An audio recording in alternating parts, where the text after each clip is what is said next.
Selamat pagi, Bapak Ibu panelis, panitia dan peserta.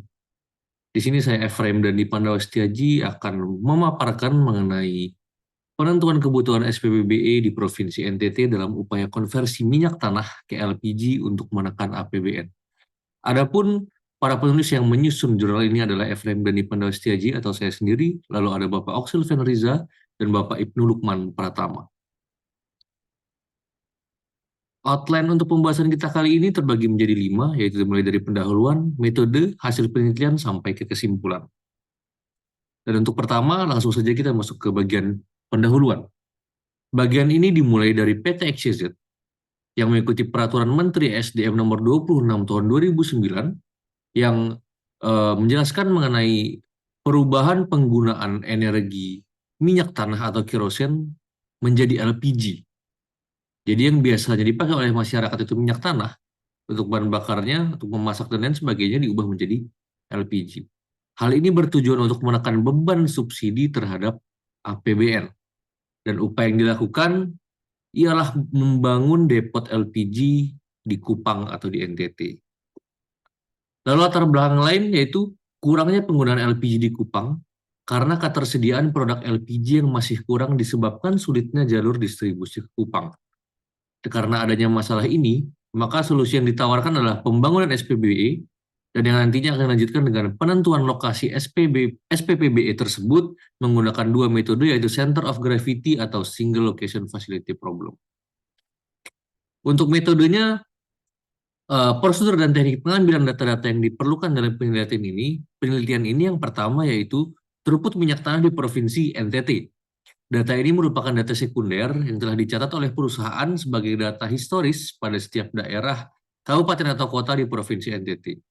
Lalu yang kedua, data agen dan penyaluran minyak tanah. Data ini merupakan data sekunder dari perusahaan juga. Dan yang ketiga, lokasi dan koordinat agen minyak tanah. Data koordinat agen didapatkan dengan menggunakan aplikasi Google Map berdasarkan alamat lokasi agen dari perusahaan. Data yang diambil berupa titik koordinat dalam bentuk decimal degree. Dan yang keempat, ada tarif biaya transportasi. Data tarif biaya transportasi untuk mengangkut LPG ini didapatkan dengan wawancara dengan pekerja. Lalu yang kelima, literatur mengenai Provinsi Nusa Tenggara Timur.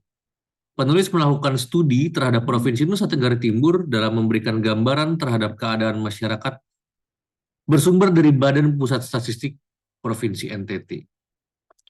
Lalu untuk metodenya, metode Center of Gravity ini merupakan strategi kuantitatif yang secara objektif menentukan lokasi suatu fasilitas, contohnya pabrik atau gudang, dan berdasarkan variabel yang nyata.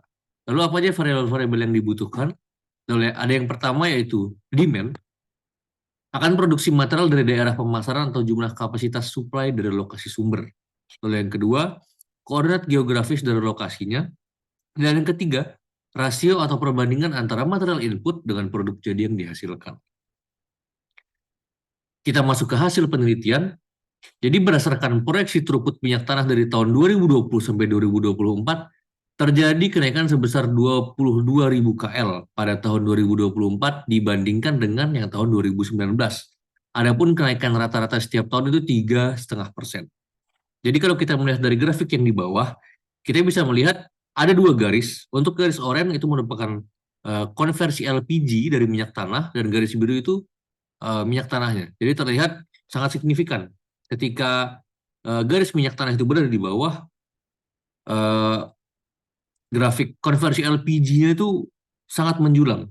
Yang dari 2020 sampai 2024 dilakukan konversi, mulai dari 53 juta sampai 61 juta kilogram.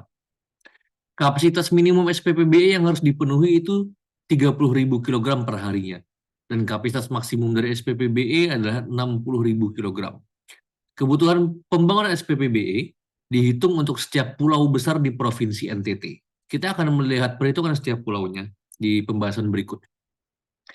Adapun ini analisis kebutuhan SPPBE untuk Pulau Timur, mohon maaf, kebutuhan SPBB-nya sebanyak 2. Untuk Pulau Sumba sebanyak 1, Pulau Flores, Lembata, dan Alor sebanyak 2 SPBBE. Sementara untuk Pulau Rote dan Sabu dinilai berdasarkan perhitungan belum membutuhkan SPBBE.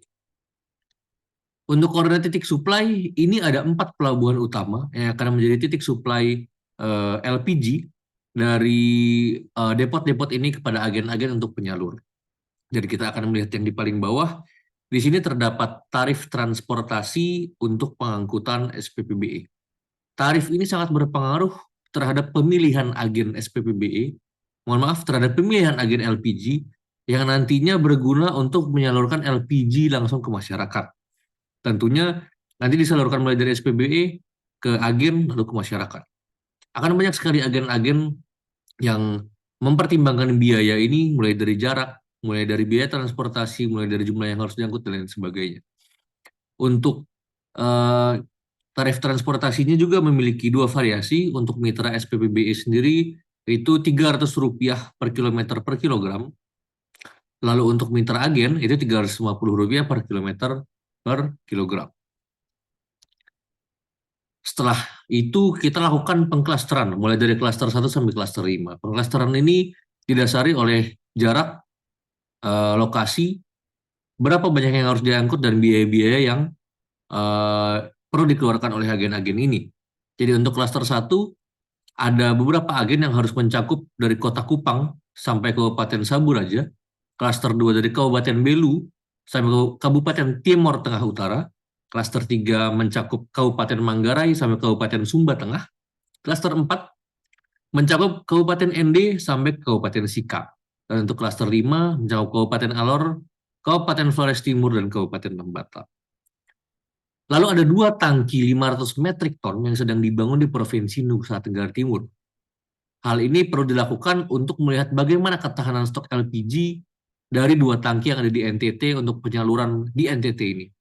Jadi ketahanan stoknya, perhitungannya melakukan pembagian antara kapasitas dengan daily throughput atau penjualan hariannya.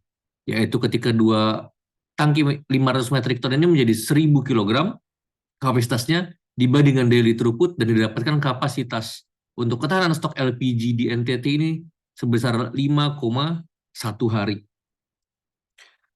Lalu berikut merupakan kesimpulan dari penelitian dan analisis yang telah dilakukan, yaitu yang pertama, kebutuhan LPG masyarakat Provinsi NTT berdasarkan hasil konversi dari minyak tanah ke LPG itu adalah 61 juta pada tahun 2024. Lalu yang kedua, kebutuhan SPPBE berdasarkan jumlah kebutuhan LPG tahun 2024 ialah 5 SPPBE, di mana 2 untuk Pulau Timur, 1 untuk Pulau Sumba, dan 2 untuk Pulau Flores. Sedangkan berdasarkan perhitungan cluster agent, SPBE optimal yang dibangun ialah 4, di mana cluster 5, di tabel yang sebelumnya, itu cluster 5 digabungkan dengan cluster 4.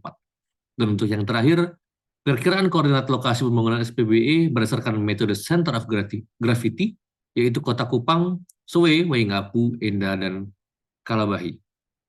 Sekian presentasi dari saya, terima kasih untuk perhatiannya, selamat pagi.